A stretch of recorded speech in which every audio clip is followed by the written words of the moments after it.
Hi friends, అందరికీ good evening. SSC జీడీకి సంబంధించిన next process ఏ విధంగా ఉంటుంది, ఫిజికల్ మెడికల్ ఏ విధంగా ఉంటుంది, ఫిజికల్కి సంబంధించిన అప్డేట్ ఎప్పుడు వస్తుంది, సో దాని గురించి పూర్తి డీటెయిల్ నేను చెప్తాను. ఫైనల్ మెరిట్ లిస్ట్ వరకు ప్రాసెస్ ఏ విధంగా ఉంటుంది ఫుల్ క్లారిటీ అనేది మీకు ఇస్తాను. మొదటి ఇప్పుడు ఆల్రెడీ మీరు ఆన్సర్ కీ అనేది మీరు ఆల్రెడీ చెక్ చేసుకుంటున్నారు. సో ఆన్సర్ కీలో రకరకాలుగా మీకు మార్క్స్ అనేది వచ్చినాయి. సో ఈ మార్క్స్లో నేను ఆల్రెడీ ఒక కట్ ఆఫ్ అనేది పెట్టినాను. కట్ ఆఫ్ అనేది చాలా ఎక్కువ పెట్టినాను. మీకు నార్మలైజేషన్లో మార్క్స్ ఎలాగ యాడ్ అవుతాయి కాబట్టి యాడ్ అయినప్పుడు నేను పెట్టిన కట్ ఆఫ్ దాటిన వాళ్ళు ఖచ్చితంగా వాళ్ళు ఫైనల్ మెరిట్ లిస్ట్ వరకు వెళ్తారనమాట. సో నేను కట్ ఆఫ్ అనేది చాలా ఎక్కువ పెట్టాను. నా ఎక్స్పెక్టేషన్ ఆ విధంగా వచ్చిందనమాట. సో నేను ఇప్పుడు మీకు అబద్ధాలు చెప్పి నా వ్యూస్ కోసమో లేకపోతే ఇంకో దేనికోసం నేను తక్కువ కట్ ఆఫ్ పెట్టినాను అనుకోండి, ఒకవేళ తక్కువ కట్ ఆఫ్ మీద మీరు నమ్మకంతో ఉండి మీరు సరిగా చదవలేదంటే మీరే డిసప్పాయింట్ అయిపోయి ఇబ్బంది పడతారు. అందుకోసమే నేను మీరున్న కాంపిటీషన్ బట్టి దానికి తగ్గట్టుగా నేను కట్ ఆఫ్ పెట్టినాను. దానికంటే తక్కువ మార్కులు వచ్చిన వాళ్ళు నెగిటివ్ ఏది ఇప్పుడే నెగిటివ్ అవుతారు. ఒకళ్ళు తిట్టుకుంటే నన్ను ఇప్పుడే తిట్టుకుంటారు. నెక్స్ట్ చదువుకుంటే సక్సెస్ అవుతారు. అంతేగాని ఇప్పుడు నేను మంచోడుగా నటించాలంటే నా వల్ల అవుతా అనమాట. సో అందుకోసం నేను క్లారిటీ పెట్టాను. నమ్మే వాళ్ళు నమ్ముతారు, నమ్మకపోతే అది మీకే తెలుస్తుంది. రియాలిటీ తెలిసే చాలా టైం పడుతుంది. అయ్యా సరే అన్నవాడు మంచోడా చెడ్డోడా అనేది మీరే నిదానంగా తెలుసుకుంటారు. సో ఇప్పుడు ఆన్సర్ కీ అనేది మీరు చూసుకునేస్తున్నారు. నెక్స్ట్ నార్మలైజేషన్ ప్రాసెస్ అనేది ఆన్సర్ కీ అయిపోయిన తర్వాత నార్మలైజేషన్ ప్రాసెస్ అనేది స్టార్ట్ అయిపోయింది అనమాట. ఇందులో ఫీమేల్కి సంబంధించి ఫీమేల్ నార్మలైజేషన్ కంప్లీట్ అయిపోయింది. కంప్లీట్ అయిపోయిన తర్వాత ఇప్పుడు బార్డర్ ఏరియా వాళ్ళు కూడా కంప్లీట్ అయిపోయింది అనమాట. ఏదైతే మేల్కి సంబంధించిన బార్డర్ ఏరియా ఎవరైతే ఉన్నారో వాళ్ళు కూడా కంప్లీట్ అయిపోయింది. ఇప్పుడు నక్సల్ జనరల్ ప్రాసెస్ అనేది స్టార్ట్ అయిందన్నమాట. సో ఇది కంప్లీట్ అవ్వగానే స్టేట్ వైజ్ వ్యాకన్సీస్ లిస్ట్ అనేది రిలీజ్ చేయాలి. ఇప్పుడు సో ఈ 39,000 సంథింగ్ పోస్టులు ఉన్నాయి చూడండి, వాటికి స్టేట్ వైజ్ వ్యాకన్సీస్ లిస్ట్ అనేది రిలీజ్ అవ్వాలి. ఇందులో వ్యాకన్సీస్ అనేది ఇంక్రీజ్ చేయాలని ఉన్నారు. అది గవర్నమెంట్కి ప్రపోజల్ వెళ్ళింది, కానీ ఇంకా అప్రూవల్ రాలి. అప్రూవల్ అనేది వస్తుంది, కొంత టైం పడుతుంది. అది వచ్చినప్పుడు మీకు అది రాకముందే ఎప్పుడు వస్తుందో కూడా మీకు క్లారిటీ అనేది నేను చెప్తాను. సో ఇందులో ఈ నార్మలైజేషన్ ప్రాసెస్ కంప్లీట్ అయిన తర్వాత state wise vacancies list release చేస్తారు. ఒకవేళ ఇప్పుడు రిలీజ్ చేయకపోతే లేట్ చేస్తాడు. వ్యాకన్సీస్ కానీ ఇంక్రీజ్ చేయాలని ప్రాసెసింగ్లో ఉన్నాడంటే మాత్రం లేట్ చేస్తాడు. సో ఇది కొంచెం పెండింగ్ పెట్టేస్తాడు అనమాట. ఇప్పుడు ఈ నార్మలైజేషన్ కంప్లీట్ అయిపోయిన తర్వాత రిజల్ట్స్ అనేది రిలీజ్ చేస్తారు. రిజల్ట్స్ రిలీజ్ చేసినప్పుడు ఫిజికల్ లిస్ట్ వదులుతాడు. ఫిజికల్ లిస్ట్లో లిస్ట్ 1లో ఫస్ట్ లిస్ట్ 1 వెళ్తాడు. ఆ లిస్ట్ 1లో మేల్ క్యాండిడేట్స్ మొత్తం సంబంధించి ఎవరెవరు ఎంతమంది ఉన్నారు మొత్తం స్ట్రెంత్ అంతా దీంట్లో వస్తుంది అనమాట. సో మేల్ క్యాండిడేట్స్ సంబంధించి పూర్తిగా అనమాట. నెక్స్ట్ వచ్చి లిస్ట్ 2కి సంబంధించి ఫీమేల్ క్యాండిడేట్స్ అనేది ఉంటారనమాట. సో ఈ ఫీమేల్ క్యాండిడేట్స్కి సంబంధించి ఇందులో లిస్ట్లో మీ పేరు ఉంటే మీరు జస్ట్ ఫిజికల్ క్వాలిఫై అయినట్టు మాత్రమే అది గుర్తుపెట్టుకోండి. మీరు జాబ్ వచ్చేంత వరకు ఎవరికి చెప్పొద్దండి, సైలెంట్గా ఉండండి. ఫైనల్ మెరిట్ లిస్ట్లో మీ పేరు వచ్చేంత వరకు సైలెంట్గా ఉండండి. కాల్ లెటర్ మీ చేతిలో వస్తే అప్పుడు మాకు జాబ్ వచ్చిందని చెప్పండి, అప్పటి వరకు చెప్పొద్దండి. సో నెక్స్ట్ వచ్చి లిస్ట్ 3కి సంబంధించిన withheld candidates సర్టిఫికేట్ల problem, thumb impression సరిగా లేకపోవడం, ఎగ్జామ్లో వేరే పర్సన్ వచ్చి రాయడం, అలాంటి వాళ్ళకి డౌట్లు వస్తే ఫైనల్ మెరిట్లో కూడా ఇదే లిస్ట్లో ఉంటాయన్నమాట. ఒకవేళ డౌట్లు వస్తే ఇప్పుడే విత్హెల్డ్లో పెట్టేస్తాడు. కొంతమంది లిస్ట్ 4కి సంబంధించి కొంతమంది డీబార్ చేసి పడేస్తాడు. డైరెక్ట్గా మెయిల్ పెట్టేస్తాడు, డైరెక్ట్గా నువ్వు రిజెక్ట్ అని చెప్పి. వాళ్ళు ఎప్పుడేం పెట్టాలి రూల్ ఏం లే. మెడికల్లో పెడతాడు, ఫిజికల్లో పెట్టేస్తాడు, ఫైనల్ మెరిట్లో కూడా డీబార్ చేస్తాడు అనమాట. వాళ్ళ ఇష్టం, అది ఎప్పుడైనా పెట్టేస్తాడు. సో ఈ లిస్ట్ యొక్క ప్రాసెస్ అనేది ఈ విధంగా ఉంటుంది. ఈ లిస్ట్లో మీరు ఉంటే, ఈ 2 లిస్టులో ఉంటే మీరు పోయినట్టే. ఈ విత్హెల్డ్లో ఉంటే మాత్రం జాబ్ వస్తుంది, కానీ ఎప్పుడు వస్తుందో గ్యారంటీ లేదు. ఇది ఉంటే పూర్తి మొత్తం రిక్రూట్మెంట్ నుంచే అవుట్ అయిపోయినట్టే. ఈ 2 లిస్టులో మీరు ఉంటే జస్ట్ ఫిజికల్ అనేది మీరు క్వాలిఫై అయినట్టు. ఇది ప్రాసెస్. ఇక్కడ ఫిజికల్ వరకు ఈ ప్రాసెస్. నెక్స్ట్ ఫిజికల్ ముందు పోయిన సంవత్సరం అయితే 2022, 21, 2017 ఇవంతా ఏముందంటే ఫిజికల్ మెడికల్ గ్యాప్ ఉండేది. ఫిజికల్ ఒక కట్ ఆఫ్ తీసేవాడు. నెక్స్ట్ తర్వాత ఇది ఫిజికల్ అయిపోయిన తర్వాత ఒక 2 నెలల్లో మెడికల్ పెట్టేవాడు అనమాట. ఇప్పుడు ఏం చేశాడు, రెండింటిని కలిపేసి మెర్జ్ చేసి పడేసాడు. మెర్జ్ చేసి రెండింటిని ఒకటే పెట్టేశాడు. సో ఇప్పుడు ఇది సింపుల్ ప్రాసెస్ అనమాట. ఫిజికల్ కంప్లీట్ అయినట్టు అందరికి మెడికల్ చేస్తారు, అప్పటికప్పుడే మొత్తం తేలిపోతుంది అనమాట. సో ఇప్పుడు ఈసారి కూడా అదేవిధంగా సేమ్ ప్రాసెస్ ఫిజికల్ మెడికల్ ఒకేసారి అని జరుగుతుంది. ఇంక నెక్స్ట్ వచ్చి ఆర్ఎఫ్ఐ చిప్ మరియు డిజిటల్ మెషిన్స్, సీసీటీవీ ఫుటేజ్కి సంబంధించి ఈ సంవత్సరం మీకు ఆర్ఎఫ్ఐ చిప్ ఉంటుంది ఖచ్చితంగా. ఇందులో ఆర్ఎఫ్ఐ చిప్ అంటే మామూలుగా మన స్టేట్ గవర్నమెంట్లో ఆంధ్ర కావచ్చు, తెలంగాణ కావచ్చు, ఎస్ఐలు, కానిస్టేబుల్లో కూడా సేమ్ ఇదే ప్రాసెస్ జరుగుతుంది. ఏమంటే మనకి చెస్ట్కి పెడతాడు. ఇక్కడ చెస్ట్కి పెడతాడు. మన ఆంధ్రాలో కావచ్చు, తెలంగాణలో కావచ్చు. సో చెస్ట్కి పెడతాడు. తర్వాత వచ్చి డిజిటల్ మిషన్స్ ద్వారా height, weight, chest digital machines ద్వారా కొలుస్తాడు.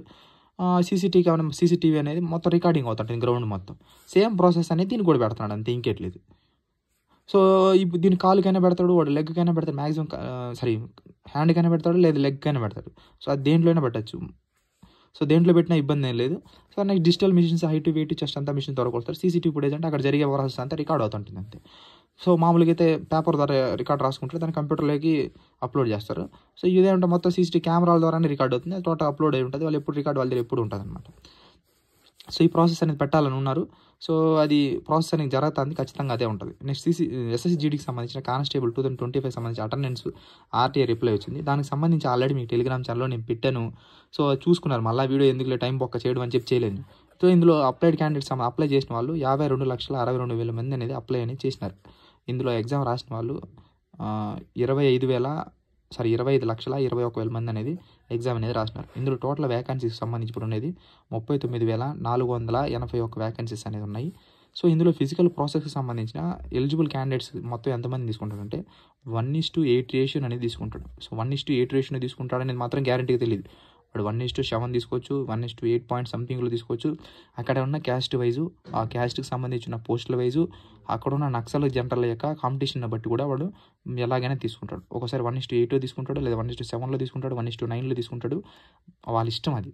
సో బ్యాక్లాగ్ పోస్టులు పడకుండా చూసుకుంటారు. మీకు ఇబ్బంది ఉండదు, వాళ్ళకి ఇబ్బంది అట్లా చేస్తారు. సో ఈ 1:8 రేషియో తీసుకున్నప్పుడు అప్రాక్సిమేట్గా 2 లక్షల నుంచి 2,50,000 మధ్యలో క్యాండిడేట్స్ అనేది ఫిజికల్గా అనేది ఎలిజిబుల్ అవుతారు అన్నమాట. ఇందులో ఒక 50K అంటే ఒక 50,000 మంది క్యాండిడేట్స్లో వాళ్ళకి అసలు ఆ 50,000 మందిలో ఒక 50,000 మందిలో ఉండదు, కానీ నాకు తెలిసి ఒక 30 నుంచి ఒక 50,000 మధ్యలో కొంతమంది ఫిజికల్ వెళ్ళే వాళ్ళు ఉంటారు, కొంతమంది వెళ్ళకుండా ఊరికే టైంపాస్ చేస్తూ ఉంటారు అనమాట. టైంపాస్ ఊరికే పోదామా వద్దా అనేవాళ్ళు కూడా ఉంటారు దాంట్లో. కొంతమంది ఒక 30,000 నుంచి 50,000 మధ్యలో ఫిజికల్కి పోరు. కొంతమంది అంటే అక్కడ వేరే చోట ఎక్కడ జాబులు ఇరుకుని ఉంటారు, ఎక్కడికో వెళ్తూ ఉంటారు. ఇలా రకరకాల కారణాలు ఉంటారు అనమాట. గట్టిగా తిప్పి కొడితే ఒక 2 లక్షల మంది ఉంటారు. వెరీ హెవీ కాంపిటీషన్, ఒక 2 లక్షల మంది దీనికి అనేది ఉంటారనమాట. ఇందులో క్వాలిఫైడ్కి సంబంధించి ఒక అప్రాక్స్గా క్వాలిఫైడ్కి సంబంధించి ఒక 30% మనం క్వాలిఫైడ్ అనుకున్నా సరే ఒక 83,000 అనేది 83,000 నుంచి 1,00,000 మధ్యలో మీరు క్వాలిఫైడ్ క్యాండిడేట్స్ అనేది ఇంతకు మించి దాటరు. నేనే ఆల్రెడీ ఎక్కువ పెట్టినా, ఇంతమంది కూడా క్వాలిఫై అవ్వరు, ఇంకా తక్కువే ఉంటారు. ఫిజికల్లో 30% కూడా క్వాలిఫై కారనమాట. మొత్తం అది కూడా గగనమే. ఇది కూడా క్వాలిఫై చాలా కష్టం, మొత్తం ఎగిరిపోతారు ఫిజికల్. ఎవరైతే ఫస్ట్ నుంచి ప్రాక్టీస్ చేసినారో వాళ్ళు అవుతారో, లేకపోతే ఎత్తిపోతారనమాట. ఇందులో వ్యాకెన్సీస్ ఇంక్రీజ్కి సంబంధించి ఆల్రెడీ మీకు చెప్పాను. సో ఇది 2 సార్లు ప్రాసెసింగ్ ఉంటుంది అనమాట. ఫిజికల్కి సంబంధించి రిజల్ట్స్ వచ్చిన తర్వాతైనా వ్యాకెన్సీస్ ఇంక్రీజ్ అవుతుంది. లేదు అని అంటే ఈ ఫిజికల్ మెడికల్ ప్రాసెస్ కంప్లీట్ అయిన తర్వాత వ్యాకెన్సీస్ ఇంక్రీజ్ అవుతుంది అనమాట. సో ప్రపోజల్ గవర్నమెంట్ నుంచి ఎప్పుడు అప్రూవల్ వస్తుందా తెలియదు. ఎప్పుడు వచ్చినా సరే ఇంక్రీజ్ అనేది చేస్తారు. ఖచ్చితంగా మీకు ఇంక్రీజ్ అనేది వ్యాకెన్సీస్ అవుతాయి. ఎన్ని వ్యాకెన్సీస్ అవుతాయి అనేది మాత్రం గ్యారంటీగా తెలియదు. సో ఖాళీలు అయితే ఉన్నాయి దగ్గర ఇప్పుడు కూడా 1 lakh వ్యాకెన్సీస్ అయితే ఖాళీలు ఉన్నాయి. సో అది నెక్స్ట్ నోటిఫికేషన్ కూడా వచ్చే ఛాన్స్ ఉంది. నెక్స్ట్ ఎలాగో 2026 క్యాలెండర్లు ఇచ్చేసారు కాబట్టి వస్తుంది నోటిఫికేషన్. కానీ ఎన్ని పోస్టులు ఇప్పుడు ఇంక్రీజ్ చేస్తాడనేది మాత్రం ఎన్ని చేసినా ఓకే, ఎన్ని చేసినా ఇబ్బంది లేదు, ఖాళీలు ఉన్నాయి కాబట్టి. కానీ ఎన్ని చేస్తాడనేది గవర్నమెంట్ పొజిషన్, అక్కడున్న ఫైనాన్షియల్ బడ్జెట్ను బట్టి, అక్కడున్న సిచ్యువేషన్ బట్టి వాళ్ళు డిసైడ్ చేస్తారనమాట. ట్రైనింగ్ సెంటర్లను బట్టి ట్రైనింగ్ ఎంతమంది స్ట్రెంత్ ఉన్నారు, వాళ్ళకి ట్రైనింగ్ ఇచ్చడానికి ఎంతమంది స్టాఫ్ ఉన్నారు, ఎక్కడెక్కడ ట్రైనింగ్ సెంటర్లు ఖాళీలు ఉన్నాయి, ఎంతమందికి అయితే ట్రైనింగ్ ఇవ్వగలమో ఆ కెపాసిటీ ఎంత, అవన్నీ చెక్ చేసుకున్న తర్వాత వ్యాకెన్సీస్ ఇంక్రీజ్ చేస్తారనమాట. అతికి మించి మిమ్మల్ని ఇంక్రీజ్ చేయాలనుకోండి, మీ క్యాండిడేట్స్ ఎక్కువ మంది అయిపోయారు అనుకో, అక్కడ ట్రైనింగ్ సెంటర్ ఖాళీగా లేదనుకో, అప్పుడు మిమ్మల్ని వెయిటింగ్ లిస్ట్లో పెట్టుకోవడం అనమాట. దాన్ని కూడా చూసుకుంటాడు, అన్నీ చూసుకున్న తర్వాతే పెంచుతాడనమాట. సో దాని తర్వాత ఈ వ్యాకెన్సీస్ ఇంక్రీజ్ అయిన తర్వాత స్టేట్ వైజ్ వ్యాకెన్సీసే లిస్ట్ అనేది రిలీజ్ చేస్తాడు అనమాట. స్టేట్ వైజ్ వ్యాకెన్సీస్ 2 రకాలుగా రిలీజ్ చేస్తాడు. సో జీడీ యొక్క సంబంధించిన ఫిజికల్ లిస్టు రాకముందు ఒకసారి రిలీజ్ చేస్తాడు. మళ్ళీ వ్యాకెన్సీస్ కానీ ఇంక్రీజ్ చేస్తే మళ్ళీ ఇంకోసారి 2 సార్లు రిలీజ్ అవుతుంది అనమాట. అది వ్యాకెన్సీస్ ఇంక్రీజ్ అవుతుందా లేదా, ఎన్ని ఇంక్రీజ్ అవుతుంది అనే దాన్ని బట్టి కూడా ప్రాసెస్ అనేది ఉంటుంది అనమాట. నెక్స్ట్ ఇది అయిపోయిన తర్వాత ఫిజికల్ మెడికల్ కంప్లీట్ అయిపోయిన మ్యాక్సిమం 60 days ఉంటుంది అనమాట. 45 to 60 days అనేది ఉంటాయి అనమాట. ఈ 60 daysలో మీకు ఫైనల్ మెరిట్ లిస్ట్ అనేది ఉంటుంది. ఎందుకంటే వాళ్ళ టార్గెట్ వచ్చి 22 సెప్టెంబర్లో కంప్లీట్ చేయాలని ఉన్నారు. సో 22 సెప్టెంబర్ లోపు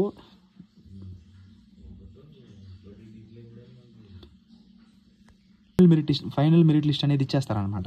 సో ఈ వ్యాకెన్సీస్ రిలీజ్ అవ్వగానే, స్టేట్ వైజ్ వ్యాకెన్సీ కంప్లీట్ అవ్వగానే, సో వ్యాకెన్సీస్ ఇంక్రీజ్ చేసిన తర్వాత స్టేట్ వైజ్ లిస్ట్ రిలీజ్ చేస్తాడు. ఒకవేళ వ్యాకెన్సీస్ ఇంక్రీజ్ అప్రూవల్ లేట్ అయితే ఖచ్చితంగా ఇంక్రీజ్ అయితే అవుతుంది, డౌటే లేదనమాట. ఈ లిస్ట్ రిలీజ్ అవుతుంది అనమాట. లిస్ట్ రిలీజ్ అయిన తర్వాత ఫైనల్ మెరిట్ లిస్ట్ అనేది ఇస్తాడు. ఈ ఫిజికల్ మెడికల్ కంప్లీట్ అవ్వగానే 45 నుంచి 60 రోజుల మధ్యలో మీకు ఫైనల్ మెరిట్ లిస్ట్ అనేది రిలీజ్ అవుతుంది. ఆ ఫైనల్ మెరిట్ లిస్ట్లో సేమ్ ఏదైతే ఉందో ఇక్కడ చూడండి, లిస్ట్ 1, లిస్ట్ 2, లిస్ట్ 3, లిస్ట్ 4 ఈ విధంగా ప్రాసెస్ అనేది సేమ్ టు సేమ్, ఇది గుర్తుపెట్టుకోండి, సేమ్ టు సేమ్ ఇలాగే ఉంటుంది మొత్తం. సో ఫైనల్ మెరిట్ లిస్ట్ వచ్చిన తర్వాత రోజుగారు మేళ ఒక డేట్ ఫిక్స్ చేస్తాడు. ఇదే రోజుగారు మేళ, ఈ డేట్ ఉంది రోజుగారు మేళ. 22 సెప్టెంబర్కి సంబంధించిన ఆ మధ్యలో ఒక రోజు 2 రోజులు అటు ఇటు ముందు వెనక రోజుగారు మేళ అనేది ఉంటుంది. ఈ రోజుగారు మేళలో మీ యొక్క ఎవరైతే ఫైనల్ మెరిట్ లిస్ట్లో పేరు ఉన్నారో 1, 2, 3, 4 లిస్ట్లో 1, 2 లిస్ట్లో ఎవరైతే ఉంటారో విత్ హెల్డ్ వాళ్ళకి జాయినింగ్ లెటర్లు అవ్వదు, డీబీఆర్ లిస్టులు అసలు రిక్రూట్మెంట్ నుంచి ఎగిరిపోతారు. 1, 2 లిస్టులో ఎవరైతే ఉంటారో వాళ్ళని రోజ్గార్ మేళాకి అనేది పిలుస్తారనమాట. దానికంటే ముందుగా 10 రోజులకు ముందే మీకు మెసేజ్లు వస్తాయి, మెయిల్లు వస్తాయి, అలా టెలిగ్రామ్ ఛానల్లో అప్డేట్ కూడా వస్తుంది. సో ఈ రోజ్గార్ మేళాకి సంబంధించి ఈ రోజ్గార్ మేళా ఈ డేట్ ఫిక్స్ చేసినప్పుడు ఈ డేట్లోని మ్యాక్సిమం ఉంటుంది, ఈ డేట్ ఏముంటుంది కావాలని చూసుకోండి. ఒకరోజు ముందు వెనకైనా ఒకళ్ళు మారిస్తే ముందు వెనక మార్చచ్చు, ఒకవేళ ఆ టయానికి ఏదైనా చేసుకోవడానికి ఇబ్బంది వస్తుంది. తర్వాత జాయినింగ్ లెటర్లు అనేది ఇస్తారు. ఈ రోజ్గార్ మేళాలో మీకు జాయినింగ్ లెటర్ ఇష్యూ అనేది జరుగుతుంది అనమాట. ఆ జాయినింగ్ లెటర్లలోనే మీరు ఎక్కడెక్కడ ఏ సెంటర్కి వెళ్ళాలనేది ఒక 15 డేస్ గ్యాప్ ఉంటుంది. ఆ 15 డేస్లో ఆ 15 డేస్లో మీరు జాయినింగ్ ఏ డేట్లు ఎక్కడ ఆడికి పోవాలని మొత్తం డీటెయిల్స్ అని ఇచ్చారు. మీరు ఆడికి అనేది వెళ్ళాల్సి ఉంటుంది. ఈ రోజ్గార్ మేళా ముందే దీనికంటే ముందుగా ట్రైనింగ్ షెడ్యూల్ అనేది రిలీజ్ అయిపోతుంది. ట్రైనింగ్ షెడ్యూల్ మీకు చెప్తాను నేను ఆల్రెడీ రిలీజ్ అవ్వగానే. ఆ ట్రైనింగ్ షెడ్యూల్ ప్రకారం మీరు ఎక్కడెక్కడ ఏ ట్రైనింగ్ సెంటర్కి అలాట్ అయింది, CRPF, BSF, ITBP, SSB, SR rifle, so ఏ ఫోర్స్కి మీరు అయితే అలాట్ అయి ఉంటారో మీకు అలాంటి తెలిసిపోతుంది. ఫైనల్ మెరిట్ లిస్ట్ రాగానే తెలిసిపోయిన తర్వాత మీరు ఏ ఫోర్స్కి సెలెక్ట్ అయినారో తెలిసిపోతున్నారు. తెలిసిపోగానే ట్రైనింగ్ షెడ్యూల్లో మీరు చూసుకునేసినారంటే దాన్ని బట్టి మీరు వెళ్ళిపోవచ్చు. కాల్ లెటర్ కూడా మీకు పోస్టుల ద్వారా, జీమెయిల్ ద్వారా, ఫోన్ ద్వారా వస్తుంది అనమాట. ఇబ్బంది పడాల్సిన అవసరం అయితే లేదు. September 22, 2025 యొక్క ఫైనల్ డెడ్ లైన్ ఉంది. ఈ ఫైనల్ డెడ్ లైన్లోనే లోపే మీకు రిక్రూట్మెంట్ ప్రాసెస్ అనేది కంప్లీట్ అనేది అవుతుంది. ఇందులో నవంబర్లో న్యూ నోటిఫికేషన్ 2026 నోటిఫికేషన్ ఉంది. వ్యాకెన్సీస్ అయితే 1,00,000 పోస్టుల పైన ఉన్నాయి. మీకు ఎప్పుడైనా వ్యాకెన్సీస్ పెరుగుతుంది, ఖచ్చితంగా డౌటే లేదు. గవర్నమెంట్ దగ్గరికి అయితే ప్రపోజల్ వెళ్ళింది, అది ఇంకా అయితే రాలేదు. ఇంకా అది ఎప్పుడు వస్తుందో తెలీదు, రాగానే మీకు చెప్తాను. సో ఇది దీనికి సంబంధించి యొక్క ప్రాసెస్. సో ఇందులో మీకు ఏమైనా డౌట్ ఉంటే కామెంట్ సెక్షన్లో చెప్పచ్చు.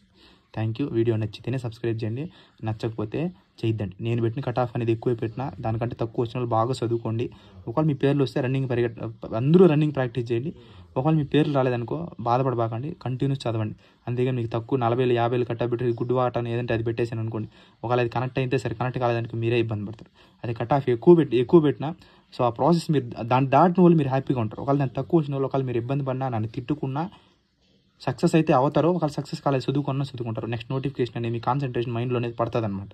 సో అల్టిమేట్గా మీకు అది ఉపయోగం ఉంటుంది. లేదు నువ్వు ఎలా అయినా అనుకో, మీరు నన్ను తిట్టుకుంటే మీకే మీ ఇష్టం. ఇంకా థ్యాంక్ యూ. జై హింద్.